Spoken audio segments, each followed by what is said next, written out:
Hey, what's up guys, Lucas here. Today's video is going to be an overview of my new pack of brushes, the LP Halftones, and how you can use them to create illustrations that look like these ones. If you're watching this on YouTube, these brushes just released today and you can find the link down there in the description. And if you're watching this because you just got the pack for yourself, then I am super thankful and I am sure that you're gonna enjoy them a ton. Alright, so let's go and jump into the video.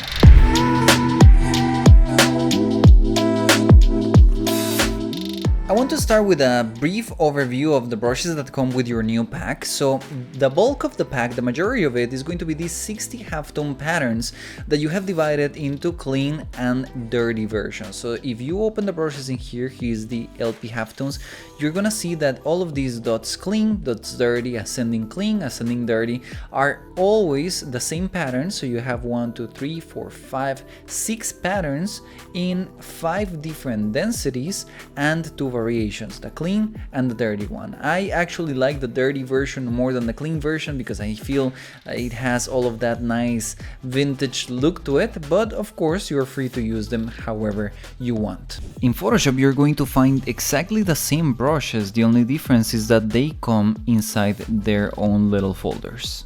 Besides all of these ones, you're going to have also some very nice bonus and halftone shader brushes in here. So let's talk first about these shader brushes. What I love about these shader brushes is that they respond to pressure sensitivity. That means that the patterns are going to become more dense depending on how much you press with your pencil. So you can see here that the harder that I press, the thicker that this cross-hatching texture becomes and therefore is going to become more opaque. Now this is something very unique for these brushes because this is how actual halftone textures work. So instead of working with opacity and just making the pattern more transparent or translucent, you're going to have actual density increase with these brushes. So these are some brushes that I really love for creating color variations in my illustrations and also to create some nice shading on them. Now let's talk about these beautiful bonus brushes. I call them bonus, but in reality they are essential part of this pack, and you have 3 of them. You have the blue pencil, which is named blue pencil because of those old non-photo blue pencils that people used in comics, old school comics.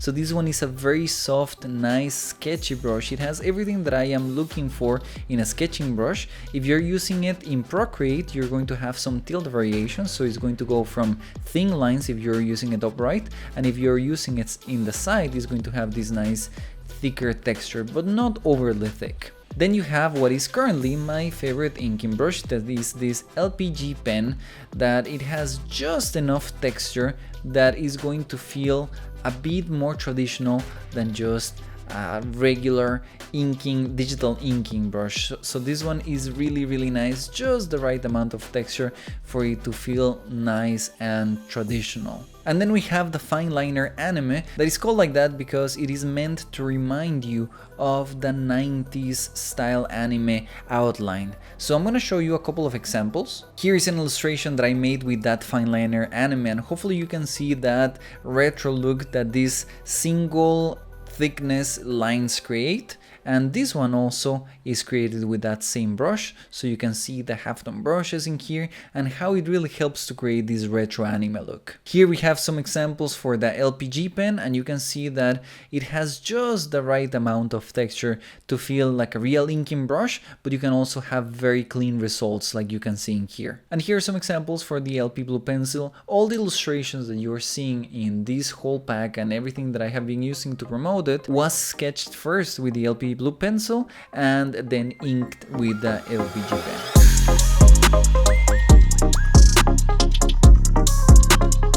Alright, so let's talk about now how to use your new LP Halftones.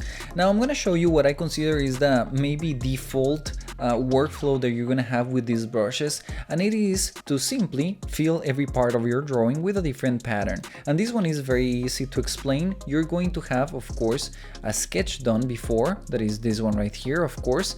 This one is done with the LP blue pencil, and then I went ahead and I inked it with the LPG pen. After that, after it's inked, you're going to have something that looks kind of like this. So we're gonna remove some of the masks so you can see it.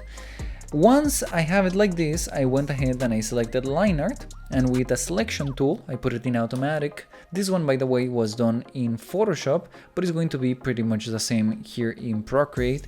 I selected all the parts that I wanted to color of one single color, and I went ahead, create a new layer below the line art, and I selected one of the textures of the pack. So let's just say that I'm gonna use descending, dirty 70%, and I think that this is an orange snake, so I'm gonna just create the brush a bit bigger and apply that texture.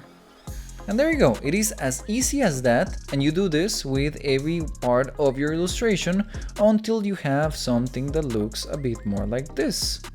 This illustration also has some color variation that you can see here on the hair if I turn it on and off, and this one is done very easily. If I turn it off, I create a new layer, and here I selected the shader brushes. So one that I really like to use for this is the dot shader. I selected the color, so let's say that I select this color first, and then I make it, let's say, a bit more purple, and I can come in here with that texture and create a gradient of color on the hair.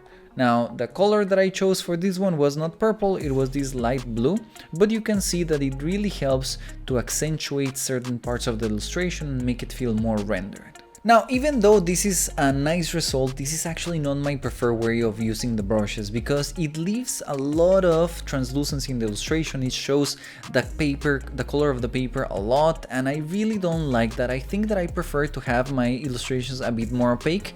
So this is actually how I like to make my illustrations. You can see some changes.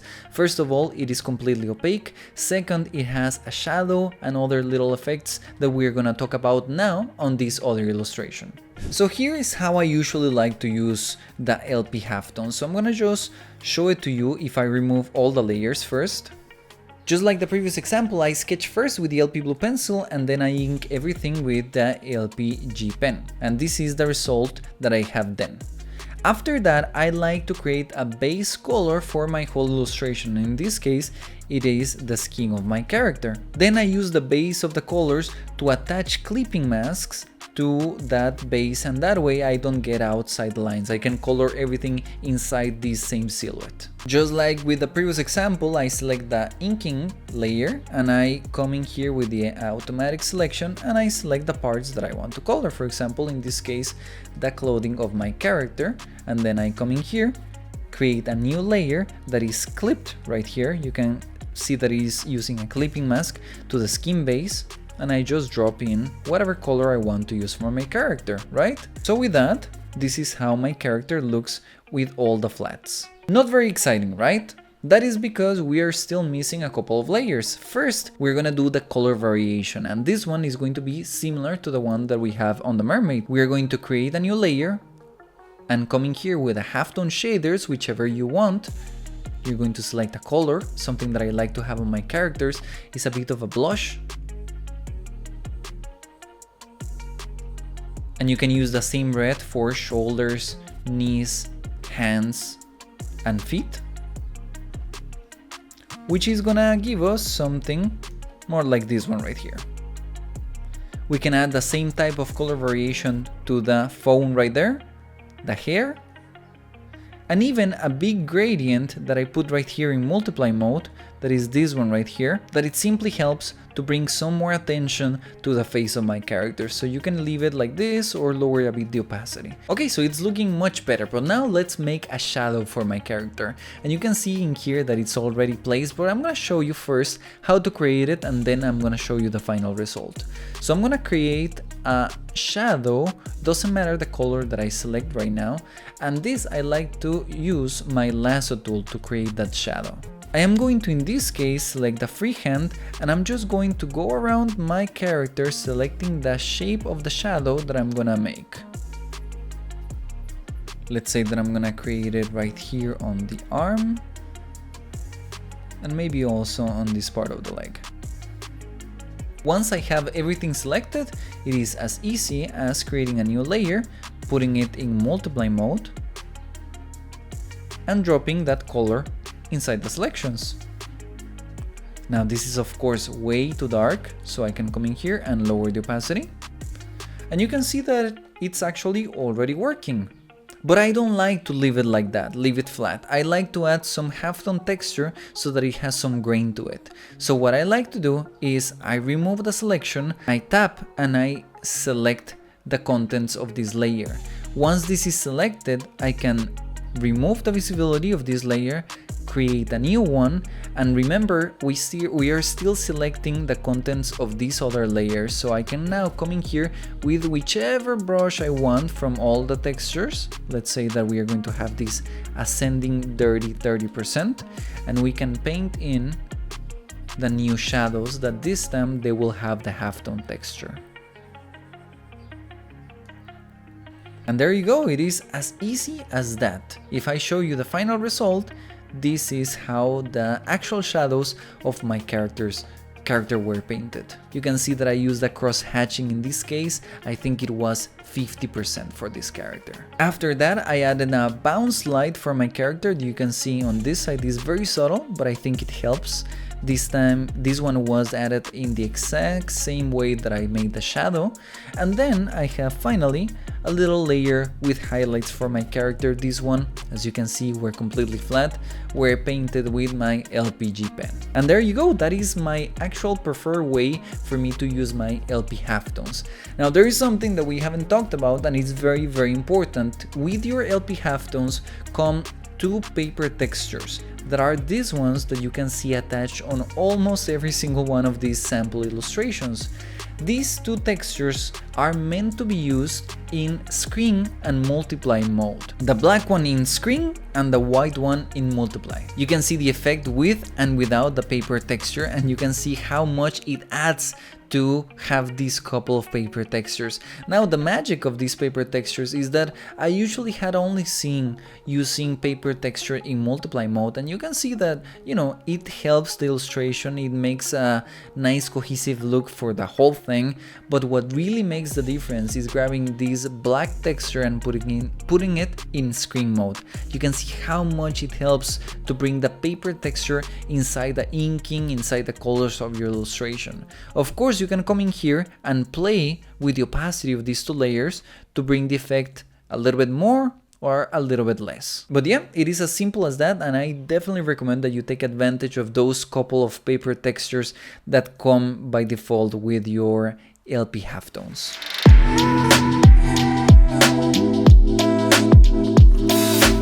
Now there are a couple of things that I have to talk to you about before I let you go. The first one is very important, and it's about changing the resolution and the size of the textures for your LP halftones. The first way for you to change the size of your LP halftones is changing the size of the canvas that you're using. You can see that if I come in here, for example, and I add this dots dirty 90%, I can place it in here, and you can see that the texture is very, very small, right? But what happens if I change the size of the canvas? I can come in here in Procreate, crop and resize, to the settings, resample canvas, and I can see that it is 4000 by 4000. If I make this, for example, 2000 by 2000, you can see that the previous example is still the same size, right? But if I paint again with the same dots dirty texture, you're going to see that the texture completely changes size, right? So that is the first consideration. The bigger your canvas, the smaller your texture is going to be. In the case of Photoshop, the same thing is going to happen. So I'm gonna select the LP Dots Clean 50% in here. And now if you want to change the size of the canvas, you can come in here into Image, Image Size, and you're going to change the measurement. So let's put in here 3000. And it's gonna change automatically the height. Once I press OK, I'm gonna draw again with the same texture, and you can see that just like in Procreate, the size of the texture changes. But that is not the most efficient way for you to change the scale of your textures. The most efficient way is in the properties of your brushes. So if I come in here into the LP dots dirty and I tap on the brush, you're going to go down into the grain of the brush, and here is where the resolution of your grain is. Here is the texture of your brush. You can see that right now you're using 16% of the scale of your resolution. That means that you can make this resolution, the size of your texture, so much more, so much higher than what you have in here. And the beauty of it is that they are so big that you're going to still have everything crispy and nice in your textures. So let's just say that I have it now in 41%. I click done and I draw with it, and you can see that of course the resolution of the texture changed completely. If I open my brushes again, you're going to notice that the preview changed because my brush is now in a different scale than all the other brushes. If you're concerned about that, it is very easy to bring it back to the default. You just tap on the brush, you go back in here to about this brush, and you're going to tap on reset brush. All of the brushes in this pack come with a saved state that is the default, the same one as when you downloaded your brushes. In the case of Photoshop, you can also change the size of the texture brush by brush, but it is going to be different than in Procreate. To change it here in Photoshop, you're going to go to Window, Brush Settings, and it is going to open this window in here where you can change all the settings of each of your brushes. And you can see in here that it also has a window called texture. So if in here I come and I change the texture of my brush to 60%, you're going to have exactly the same behavior as in Procreate. You can use this scale to vary the size of your texture. Now the difference with Procreate is that in here the brushes are not going to save this new setting, but the moment that I change to another brush and I come back, you're going to see that the scale that I had originally, this 15%, is going to keep consistent between all the brushes. And one final consideration about these brushes, it's something that I haven't mentioned but I actually love about them, is that you can mix and match all of your textures together because they overlap perfectly. That means that if you draw with a cross-hatching one, it is going to very nicely align with the ascending, descending, horizontal, vertical, and the dots. And that's going to make it so much easier for you to make transitions from one type of shading to the other one. So fantastic stuff. To show you, I'm gonna draw in here with these dots, and then I come in here with an ascending, for example, and you can see that they align perfectly, very satisfying. I love how they look when they are overlapping. And you can come in here maybe with a darker or a more dense ascending, and I can soften the transition between these two. And you can see that very, very seamlessly you can create this transition between dots and lines. Now, something that you have to be careful about this, it is that the textures are going to respond to the position of your drawing and also the rotation. That means that if you rotate this guy at any type of angle and you draw with this texture again, suddenly you're going to have a different direction for your texture because it is fixed to the position of your iPad or of your canvas in Photoshop, not the position of your document. Another way that you can mess up your textures is if you move them. So if I come in here and I draw a texture and I move this one, the next time that I'm going to draw with the same texture, it is not going to align perfectly and it is gonna be all messed up. So be very careful when moving your drawings.